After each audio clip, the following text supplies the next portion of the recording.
நண்பர்களே, இன்று நமது சேனலில் வீட்டிலேயே எவ்வாறு நெய் தயாரிப்பது என்பது பற்றி விரிவாக பார்க்கலாம்.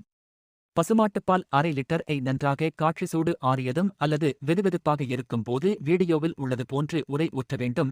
நாங்கள் காலையில் பிறையுற்றி மாலையில் தயிர் ரெடி ஆகிவிடும். இப்பொழுது மாலையில் ரெடியான தயிரில் ஆடை மிகவும் லேசாக இருப்பதை வீடியோவில் பார்க்கலாம். அதனால் தயிரை எடுத்து ஃப்ரிட்ஜில் 10 முதல் 12 மணி நேரம் வைக்க வேண்டும். இப்போது ஃப்ரிட்ஜில் இருந்து எடுத்த தயிரின் ஆடை மிகவும் அடர்த்தியாகவும் அதிகமாகவும் இருப்பதை நீங்கள் வீடியோவில் பார்க்கலாம். ஃப்ரிட்ஜில் வைப்பதினால் தயிரில் உள்ள அனைத்து கொழுப்புகளும் ஆடைகளாக மாறி ஒரே இடத்தில் சேர்கின்றது. தயிரை நீங்கள் மோராக மாற்றும் போது அதிகமாக வெண்ணெய் வராது. ஆடையை எடுத்து ஒரு பாத்திரத்தில் சேகரித்து ஃப்ரீசரில் வைக்கவும். ஒரு வாரமாக சேர்த்த ஆடைகளை எடுத்து மிக்ஸி ஜாரில் போட்டு தேவைக்கு ஏற்ப நீரூற்றி 2 முதல் 3 நிமிடங்கள் அரைத்து வேறு ஒரு பாத்திரத்தில் ஊற்றவும். மிக்ஸி ஜாரின் அளவுக்கு ஏற்ப 2 முதல் 3 முறை இதேபோன்ற அரைத்து பாத்திரத்தில் ஊற்றவும்.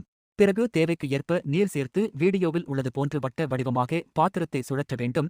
இவ்வாறு பாத்திரத்தை சுழற்றுவதனால் வெண்ணெய்கள் திரண்டு வருவதை பார்க்கலாம். திரண்ட வெண்ணெய்களை எடுத்து வேறு ஒரு பாத்திரத்தில் சேமிக்கவும். பிறகு மோரை உபயோகித்து மோர் குழம்பு அல்லது உணவுக்கு பயன்படுத்தலாம். கிடைத்த வெண்ணெயை ஃப்ரீசரில் வைக்கவும். இதேபோன்று 2 முதல் 3 முறை சேகரித்த வெண்ணெய்களை உபயோகித்து நெய் காய்ச்சலாம். இப்போது சேகரித்த வெண்ணெய்களை எடுத்து நெய் தயார் செய்யும் முறையைப் பற்றி பார்க்கலாம்.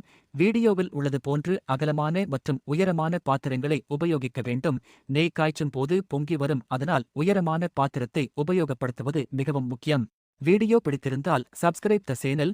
முதலில் வெண்மை நிற நுரைகளுடன் பொங்கி வரும். அதன் பிறகு சிறிது சிறிதாக நுரைகள் குறைந்து இளம் மஞ்சள் நிறத்திற்கு மாறியவுடன் நெய் வாசம் வர ஆரம்பிக்கும். அதன் பிறகு லைட் பிரவுன் நிறத்திற்கு மாறியவுடன் நீங்கள் முருங்கை இலை ஒரு கைப்பிடி அளவு எடுத்து அதனுள் போட்டு நன்றாக கலக்கவும். முருங்கை இலைகள் பொரியும் அளவிற்கு வந்த பிறகு அடுப்பை அணைத்து வீடியோவில் உள்ளது போன்று வடிகட்டி உபயோகப்படுத்தவும். இப்போது உங்களுக்கு தேவையான வீட்டிலேயே தயாரித்த பசுமை ரெடியாகிவிட்டது. முதல் 5 மணி நேரம் ஆறியவுடன் நெய்யை உணவிற்கு உபயோகப்படுத்தி உண்டு மகிழலாம். நன்றி. நமது இயற்கை வள சேனல்களில் மாடி தோட்ட வளர்ப்பு சம்பந்தமான வீடியோக்கள் பதிவிடப்பட்டுள்ளது, பார்த்து மகிழவும். Subscribe the channel.